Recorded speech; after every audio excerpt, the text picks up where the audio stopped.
Hola hermanos, ¿qué tal? Muy buenas tardes en este jueves.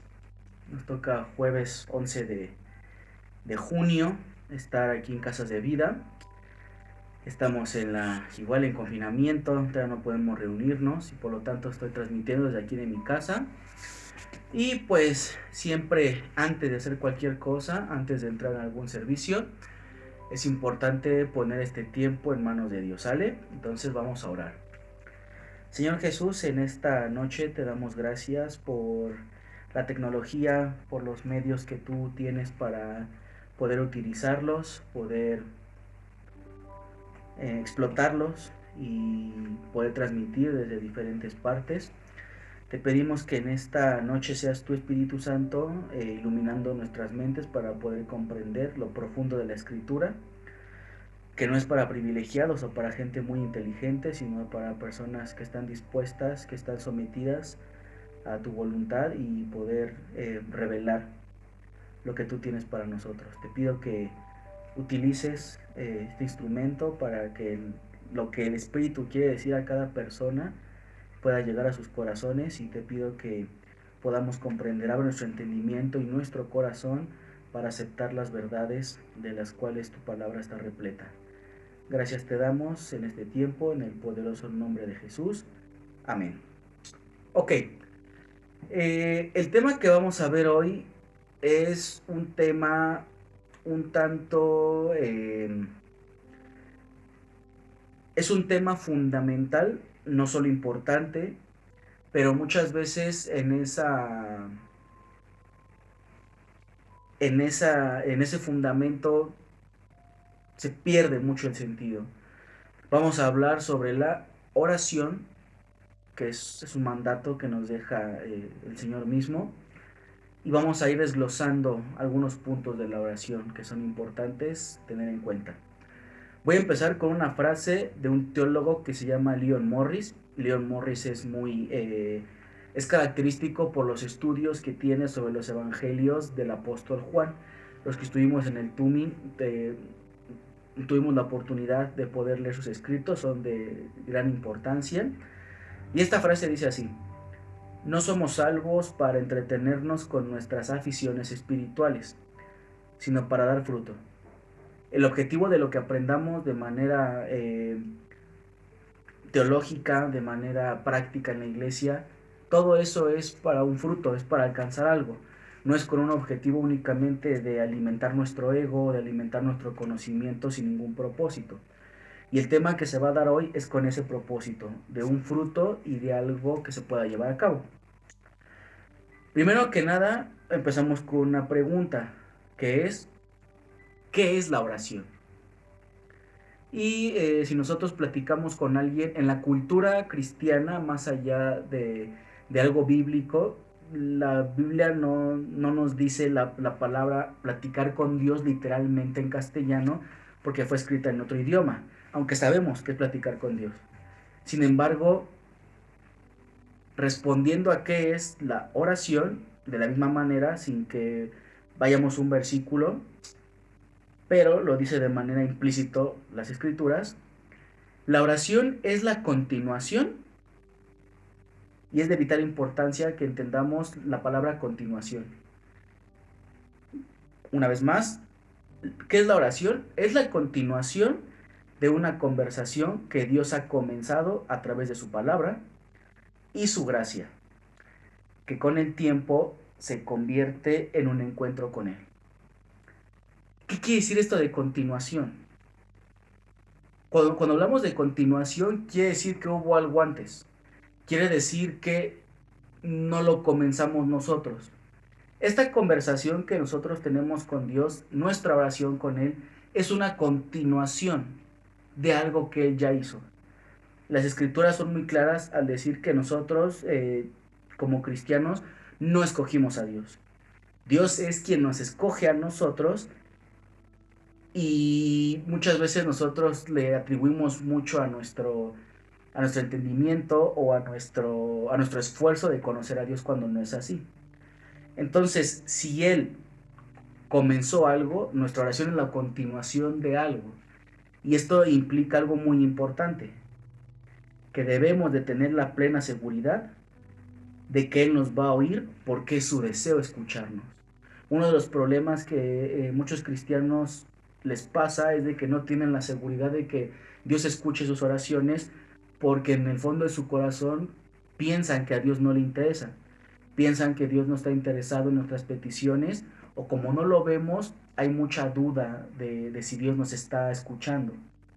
Cuando nosotros sabemos que nuestra oración es la continuación de eso que Dios empezó, nos da una plena seguridad de que es algo que no depende de nosotros en el sentido de empezar en este caminar. Ya la oración sí, pero Él anhela escucharnos. Él anhela continuar con esa relación que Él mismo comenzó. Y nosotros muchas veces, cuando no oramos, pensamos que bueno, solo rompimos una regla más. Por hoy no tuve comunión con Dios, pero pues es una regla más que no sigo. Sin embargo, el no orar no solo es quebrantar un mandato, sino que es no tratar a Dios como a Dios e ir en contra de su gloria. Cuando nosotros no oramos, no tenemos comunión con Él, no tratamos a Dios como si fuera Dios. Vamos en contra de su gloria, porque la oración nos hace depender de Él, la oración nos hace rendirnos totalmente a Él. Por eso no es solo romper un mandamiento más, sino no tratar a Dios como Dios mismo. Eso es muy importante que lo tengamos en mente y que en esta oración, en las oraciones que tenemos, Dios no solo exige nuestras peticiones, no solo es una lista de súper o una lista de checklist. Dios nos exige a nosotros mismos, entregarnos a nosotros mismos. Muchas veces por eso la oración se hace una carga pesada o se hace muy breve porque solo son listas de peticiones, que hay que hacerlas. La escritura dice en el libro de Filipenses que oremos por todo. Yo no estoy diciendo que no hay que hacerlo, pero no hacerlo exclusivo una lista de peticiones. Dios quiere que nos entreguemos a nosotros mismos en oración. La oración es la manera para sentir y apropiarse del proceso de amor fraternal, el amor que Dios tiene por nosotros. Experimentar la calma y la fortaleza en la vida, que resulta de la seguridad de sentirse cuidado. En las iglesias, en las transmisiones, sea de Casa de Vida, sea de miércoles, de domingo, o aún si nosotros seguimos algún predicador, algún pastor o algún maestro que tenga material en YouTube, nos gusta ver ese tipo de material y es algo que nos alimenta, pero puede quedarse en mera información. Muchas veces, la mayoría de las veces, Dios nos habla a través de esos materiales, pero en la oración es cuando eso que nosotros aprendimos o que escuchamos o aún al leer las escrituras, es cuando nos apropiamos de eso que escuchamos. La oración es el medio de apropiación de lo que oímos, de lo que vemos, y por eso es de vital importancia la oración. La oración convierte la teología en en experiencia. La oración convierte la teología en experiencia. Para muchas personas la teología es algo muy pesado o para otros que es algo muy asombroso. Algunos éxtasis intelectuales con la grandeza de Dios, con sus atributos comunicables. Todo eso que puede parecer en teoría, en la oración se vuelve una experiencia más allá de información o de un mero conocimiento. Por lo tanto, es de vital importancia la oración en la vida del creyente. Si nosotros estudiamos las escrituras, estas no nos dan un arte de la oración en el sentido de que como una receta de cocina. Es algo que la Biblia no es un recetario de la oración donde nos diga los ingredientes paso por paso, aunque nos diga algunos principios. Lo que la Biblia sí nos presenta es al Dios al que hacemos oración. La Biblia nos presenta desde Génesis hasta Apocalipsis la grandeza de Dios, las maravillas, y algo que comentó el Paz el domingo pasado que me apantalló mucho cuando hablaba del libro de Job, es que dice el universo, su creación visible, solo es voy a parafrasear porque no me acuerdo literalmente de la palabra, pero solo es un rugido de tormenta, o es un flashazo de la maravillosa eh, gloria de Dios. Y la escritura, a nuestro entendimiento, nos presenta al Dios al quien oramos. Repito, si bien no son serie de pasos a seguir, sí nos presenta al Dios a quien nos comunicamos. Y eso hace que cuando leamos la escritura tengamos un pleno convencimiento de que es Dios quien nos habla. Y otra cosa que en la Biblia sí nos presenta es que la oración está en diferentes facetas. Hay algunas veces que es una plática con un amigo, algunas veces es como una súplica a un rey, otras veces es como un combate con un oponente, con un contrincante, y nosotros estamos acostumbrados a ver a la oración en un solo modo, en el sentido de pedir, pedir, pedir, pedir, y por eso se nos hace muy pesado. Por eso la oración es una carga luego más que un desahogo o un deleite, porque estamos acostumbrados solo a ver una fase, la de pedir. Estas fases que estoy dando no son las únicas, únicamente entre muchas nos habla de cómo es esto. El libro de los Salmos es un libro en el cual son las oraciones, pero muchos de ellos tienen meditación. Es la persona que está escribiendo los Salmos, que está tomando un tema, está tomando una circunstancia, está haciendo análisis, está haciendo un recuento de lo que pasó, está meditando. Cuando utilizo la palabra meditación, no quiero que la entendamos en un sentido oriental de entrar en un estado en el cual nuestra mente tiene que estar diferente, no. Cuando hablo de meditación, a lo que nos lleva la Biblia es a reflexionar.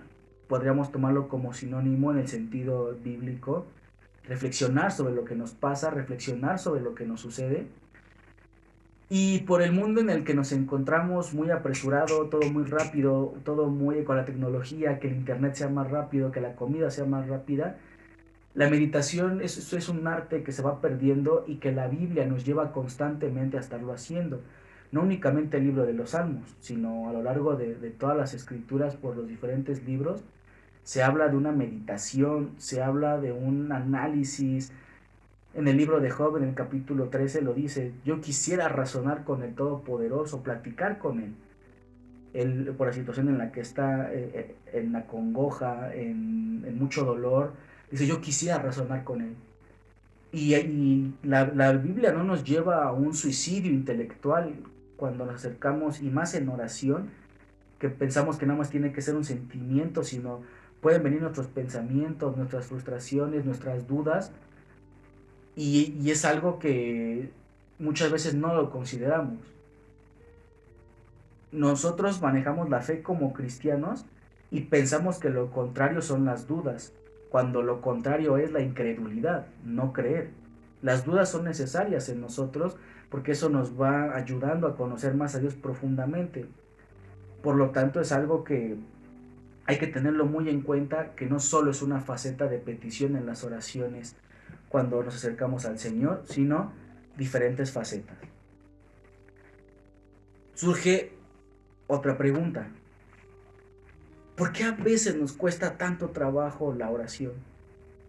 Y si bien esta pregunta tiene diversas respuestas, en el sentido de que no todos pasamos por lo mismo, entre comillas, porque al final, siendo humanos y siendo cristianos, pasamos por aflicción, pasamos por victorias, pasamos por crecimiento, pero esta respuesta que voy a dar solo es una faceta de entre las muchas que hay. Puede ser que no vemos ni reconocemos nuestra pequeñez y nuestra pecaminosidad. Es natural en el mundo secular ver a personas que se sientan buenas. Es natural ver a personas que con el típico argumento de yo no violo y no mato y no robo, la gente afuera piensa que es buena, que mientras no cumpla con esas características o esos adjetivos, es una persona buena. Y es entendible ese pensamiento para los de afuera. El problema es que en el mismo pueblo de Dios hay personas que piensan que son buenas. Cuando las escrituras nos dejan ver específicamente en el libro de Romanos toda la perversidad y la porquería que hay en nuestro interior, y que nosotros, como no estamos en una penitenciaría, no estamos en un hospital psiquiátrico o no estamos estafando a alguien, nos consideramos buenos. Y muchas veces eso hace que no podamos experimentar plenamente la oración con Dios, porque nos ponemos en un pedestal. Cuando nosotros, las escrituras que dicen, ¿quién es el hombre para que tengas memoria de él? ¿Qué es el hombre para que tengas memoria de él? Dice David en los Salmos. Y a lo largo, igual en otra porción de las escrituras dice, tú recuerdas que el hombre es polvo, recuerdas que es carne y que es débil y que tiende a la maldad. Por eso muchas veces nosotros nos cuesta trabajo estar en contacto con Dios en oración, porque no nos damos cuenta de lo pequeños y de lo pecaminoso que somos. Por lo tanto, no podemos ver la grandeza y la gloria de Dios. Y que al final de cuentas, esa grandeza en la que nos ponemos es ilusoria, no es real. No es algo que nosotros podamos jactarnos de eso. Cuando nosotros reconozcamos nuestra pequeñez y nuestra pecaminosidad de corazón, y si nos cuesta trabajo, se puede pedir a Dios, Señor, hazme ver mi pequeñez, mi pecaminosidad, mi insignificancia en comparación tuya. Abre mis ojos espirituales para que yo pueda darme cuenta de eso.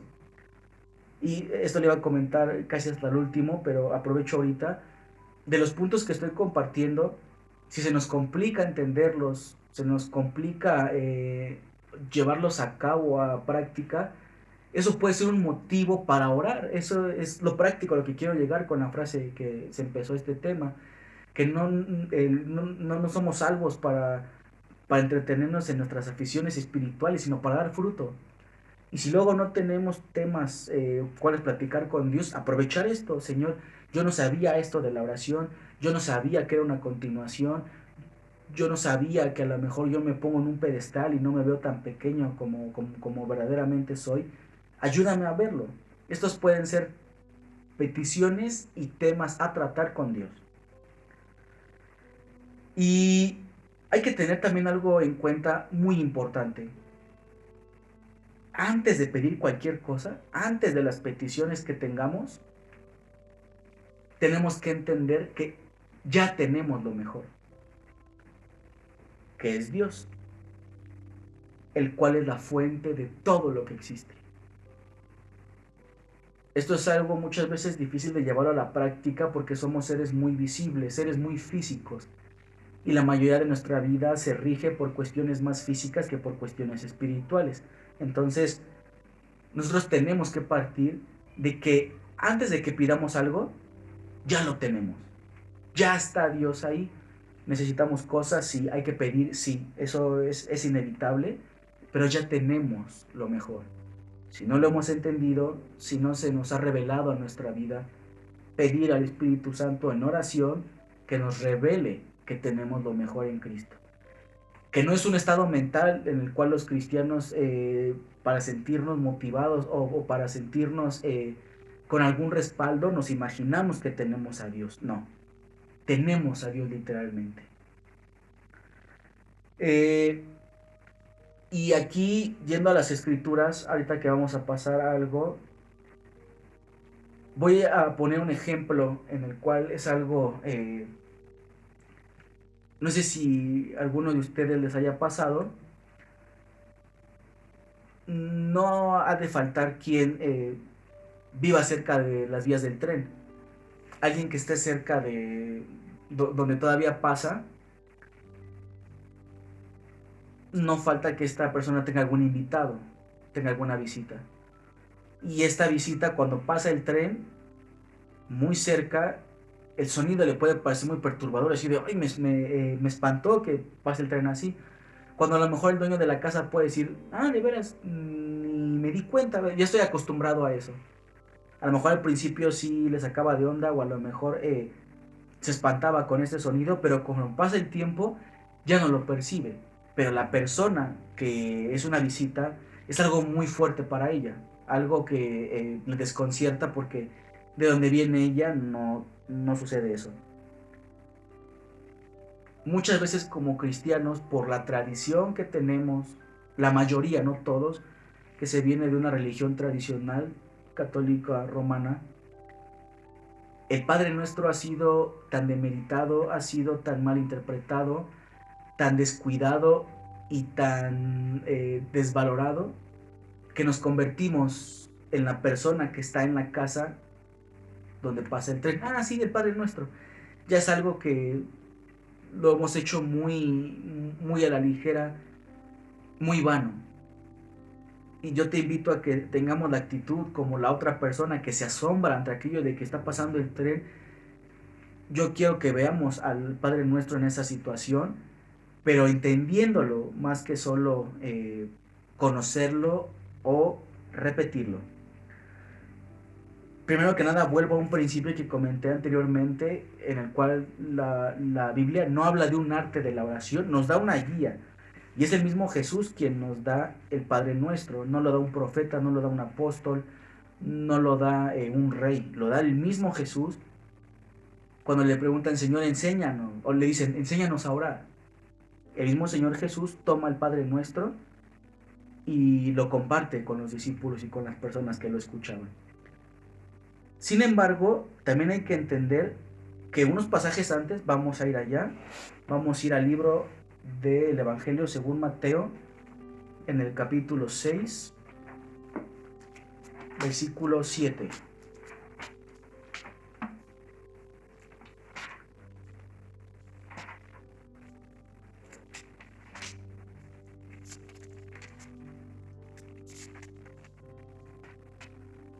Dicen las escrituras, repito, Mateo capítulo 6, versículo 7. Y orando, no usen vanas repeticiones como los gentiles, que piensan que por su palabrería serán oídos. A ver, aquí puede parecer cierta contradicción cuando decimos, bueno, si Jesús nos dejó el Padre Nuestro, es el modelo de la oración, pues es lo que tenemos que repetir, es lo que tenemos que decir porque nos dejó el modelo. Pero aquí en Mateo 6:7 me está diciendo, no use vana repetición. Puede parecer una contradicción aparente, pero no es así. Jesús nos deja el principio de la oración a través del Padre Nuestro, pero nos habla de que no usemos vanas repeticiones. Es algo que viene del corazón y es una guía. No son hechizos, no es magia. Desafortunadamente luego por algunas tradiciones que algunas personas traen y llevan a la iglesia, se empieza a tratar el cristianismo como si fueran hechizos, como si fueran palabras mágicas, más allá de un principio bíblico. Y si ya estamos partiendo de la escritura que nos dice que no usemos vanas repeticiones, bueno, entonces ya sabemos que no tiene que ser con esa actitud. Sin embargo, vamos a ver el Padre Nuestro. Está igual en esta misma parte de la escritura y dice así, estoy en el versículo 9. Ustedes pues oren así. Padre nuestro que estás en los cielos. Voy a leer todo el Padre Nuestro, después voy explicando más bien los versículos. Padre nuestro que estás en los cielos, santificado sea tu nombre. Venga tu reino, hágase tu voluntad como en el cielo, así también en la tierra. El pan nuestro de cada día, dánoslo hoy, y perdónanos nuestras deudas, como también nosotros perdonamos a nuestros deudores. Y no nos metas en tentación, mas líbranos del mal. La primera frase del Padre Nuestro dice, Padre nuestro que estás en los cielos. Si se fijan, no dice Dios nuestro, no dice Ser Supremo nuestro, dice Padre. Lo principal que Jesús quería darnos a entender con esto es de la confianza con la cual tenemos que acercarnos a Dios. Por eso el decir Padre nuestro que estás en los cielos, lo primero que está entrando es la confianza que debemos tener hacia Dios como un Padre, no como alguien ajeno, no como alguien fuera de nuestro alcance o alguien lejano. Santificado sea tu nombre. Nada puede compararse a Dios. Nosotros tenemos que darle a Dios un trato exclusivo que no le podemos dar a nadie más, ni a nuestros padres, ni a nuestros hermanos, ni a nuestra esposa o a nuestras parejas, y no haciéndolos menos, sino que a Dios se le da un trato exclusivo. Por eso santificado sea tu nombre. Venga tu reino y hágase tu voluntad como en el cielo, así también en la tierra. Nosotros debemos anhelar el reino de Dios, que se cumpla aquí como Dios lo quiere. Porque si se hace así, tenemos la garantía de que vamos a ser felices y vamos a experimentar la grandeza total de Dios. Ya después de que se hizo una introducción de alabanza, de confianza a Dios, que tiene que ser lo primero, antes de yo desahogarme en cuestiones de pedir y pedir y pedir, que repito, Dios nos lo pide, el Padre Nuestro está poniendo la prioridad que es Dios, la alabanza, la exaltación. Y cuando digo alabanza, no me refiero a que nada más sea cantado. Recuerden que la alabanza está íntimamente relacionado con con mi vida, con lo que le ofrezco a Dios, cómo lo exalto, cómo glorifico su nombre. Ya después de que estamos en confianza con Dios y que lo exaltamos, ahora sí dice, el pan nuestro de cada día, dánoslo hoy. Si se fijan, esto está hablando de una necesidad física, de una provisión. En un comentario, no recuerdo de qué persona, eh, asocia esta palabra cuando en Juan dice, Jesús mismo, yo soy el pan de vida. Y le da una aplicación de decir, danos a nuestro Jesús de cada día que lo necesitamos. Es aquel quien intercede al Padre, es aquel quien, pues por causa de él, podemos tener acceso directo a Dios. Entonces, ahí le da una interpretación también de que el pan representa a Jesús, pero en este contexto lo tomamos como nuestra provisión diaria. Y perdona nuestras deudas como también nosotros perdonamos a nuestros deudores. Eso es algo que nunca se nos olvide, que nadie nos va a deber más que nosotros le debemos a Dios. Nos lleva a la humildad, nos lleva a ser conscientes de las cosas y a no estar cargando pesar nuestro que alguien nos ofendió, alguien nos molestó, alguien nos lastimó mucho. Nunca nos van a deber más de lo que le debemos a Dios. Y no nos metas en tentación, mas líbranos del mal. Es una petición, Señor, sabemos que somos carne. En otra parte de las escrituras dice, velen y oren, porque el espíritu, la verdad, está dispuesto, pero la carne es débil. Líbranos del mal. Líbranos del mal. Y cierra con una alabanza de igual forma, porque el tuyo es el reino, el poder y la gloria por todos los siglos. Amén. El Padre Nuestro explicado adquiere otro sentido, no es, se puede profundizar más. Hay hay muchos escritos que hablan más detalladamente del Padre Nuestro. Esto es lo que quise por Casas de Vida compartirlo. Y para ir concluyendo esta parte y verle una parte práctica, pensemos en Jesús. Muchos creyentes toman a Jesús como alguien exclusivo y lo es. No, no quiero hablar de alguna herejía en el sentido de que hay que tratarlo como cualquiera de nosotros, no. Pero al final de cuentas era hombre, 100% hombre, 100% Dios. Y muchas personas se sienten que es una figura que no se puede alcanzar, porque era divino, porque era ser excepcional, porque Él era Dios encarnado. Y más que darle la gloria a Dios por eso, es un pretexto para seguir pecando o para seguir haciendo cosas que no, que porque Él era muy santo y nosotros no podemos alcanzar a eso. Viendo a Jesús como humano, si analizamos su vida de manera general, aquello que le dio éxito, que le dio la fuerza para llevar fruto, fue la oración. Hablando como hombre, no como Dios. Cuando eligió a los apóstoles, Se puso a orar toda una noche, dice las Escrituras. Cuando multiplicó los panes, se puso a orar para este milagro. Cuando resucitó a Lázaro, se puso a orar para resucitarlo. Cuando estaba muy acongojado porque sabía que lo iban a crucificar y estaba con los apóstoles pidiéndoles que oraran con él, estaba orando.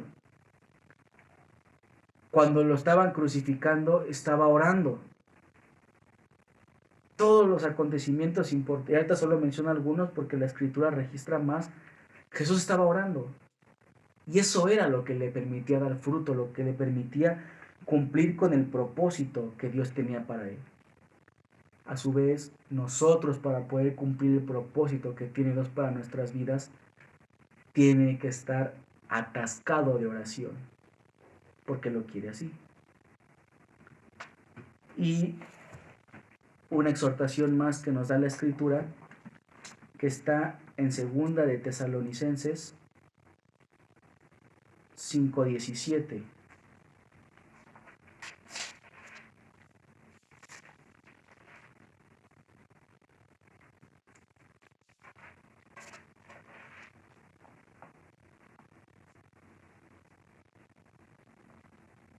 No, perdón, es 1 de Tesalonicenses 5:17. Oren sin cesar, o sea, oren sin parar. Nunca va a ser suficiente la oración que hagamos, ni le estamos haciendo un favor a Dios. Es algo que nos conviene, Dios nos lo manda, y si no lo hemos entendido, pedirle al Espíritu Santo en oración que nos ayude a comprender la importancia de la oración. Y te garantizo que lo va a hacer. El Espíritu Santo nos va a revelar, si es la intención de nuestro corazón, conocer verdaderamente esta magnífica herramienta. ¿Sale? Entonces, esto ha sido todo por este día, esperando que haya sido de edificación a tu vida este tema, que obviamente es para mucho más, pero únicamente es un alimento necesario, ¿sale? Entonces vamos a dar gracias para despedir este tiempo. Señor, gracias por las Sagradas Escrituras, gracias por la mente que nos das para poder entender lo que tienes para nosotros, que el tema que hayamos